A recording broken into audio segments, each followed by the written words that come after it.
Đây là kiến chúa Mesositer Ractor và hiện nó đang ở một mình.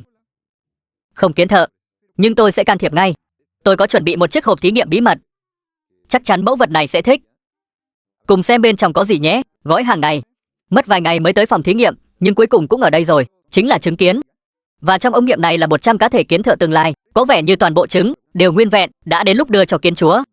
Chắc cô nàng đã đợi khoảnh khắc này cả đời, bởi vì việc tự đẻ ngần ấy kiến thợ sẽ tốn hàng năm trời, tốn hàng trăm ngày hoặc nhiều tháng. Nhưng ở đây ta sẽ có đến một quần thể lớn chỉ trong vài ngày. Sinh học thật kỳ diệu. Ôi, tại sao mẫu vật lại tấn công chính tổ mình? Bạn thấy không, nó đang di chuyển ống nghiệm khổng lồ. Vật đó lớn hơn kích thước của nó nhiều lần. Đúng là cá thể đột biến, không giống kiến chúa thường. Nhưng hành sáu tiếp theo đến làm tôi còn ngạc nhiên hơn. Hiện tại kiến chúa đã phát hiện ra bãi trứng. Nó không lãng phí thời gian mà lập tức tha trứng về tổ. Trước mắt nó là một lượng lớn trứng chưa nở.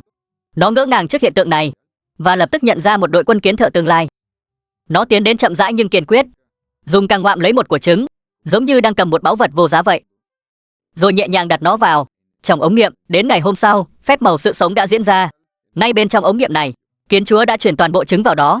Có rất nhiều trứng và dễ thấy rằng vỏ trứng đã sẫm màu, báo hiệu những cá thể kiến thợ đầu tiên sắp nở rồi. Nhưng có một biến số.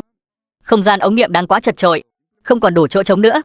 Tổ ấp đã quá tải, nên tôi quyết định rằng chúng ta sẽ rời toàn bộ quần thể sang môi trường mới. Một môi trường tuyệt vời. Chúng ta cùng quan sát tổ kiến sinh học này nhé. Vài ngày tới sẽ có hàng trăm con kiến chạy ngoằn ngoèo khắp nơi và tiêu diệt mọi thứ chúng bắt gặp. Tôi đánh giá đây chính là nơi lý tưởng để bắt đầu một đàn. Tôi thêm một chút nước vào hệ sinh thái kiến này. Tôi đặt một ống nghiệm vào trung tâm bãi cát và để kiến chúa tự khám phá không gian mới. Tôi cẩn thận mở ống nghiệm và đổ kiến chúa cùng toàn bộ trứng vào giữa bãi cát. Mẫu vật có vẻ hơi hoảng, nhưng kiến chúa buộc phải thích nghi thôi. Nó chạy loạn lên vì mất phương hướng. Tôi rắc vài hạt giống làm thức ăn nhưng nó vẫn kích động, cứ đòi thoát ra ngoài. Nó định làm gì? Tôi cẩn thận đặt trứng lại và quyết định đóng luôn phần nắp đậy của cái tổ kiến này để nó bình tĩnh lại đã. Nó đã chuyển trứng vào giữa tổ rồi. Mọi thứ có vẻ đã ổn. Bạn xem cấu trúc đẹp chưa? Lúc sau tôi thấy kiến chúa bắt đầu ấp nở. Lứa thợ đầu tiên và số lượng tăng từng ngày. À không, mỗi giờ nó đẻ từ 5 đến 10 thợ. Tôi muốn thả một con côn trùng vào để bổ sung nguồn đạm dồi dào cho chúng ăn, giúp đàn kiến phát triển nhanh hơn. Nhưng khi tôi thả con châu chấu vào giữa tổ, chẳng có phản ứng gì. Đám kiến không đói. Có lẽ chúng đang ăn kiêng và chuyển sang ăn chay. Rồi tôi để ý con mèo nhà tôi. Nó cứ nhìn chằm chằm đàn kiến nãy giờ. Tại sao? Tôi phát hiện ra có một sinh vật lạ ở đó. Một con ấu trùng ngoại lai. Kiến chúa bị tấn công lần thứ 3 trong ngày. Đám kiến thợ hoảng sợ bỏ chạy hết.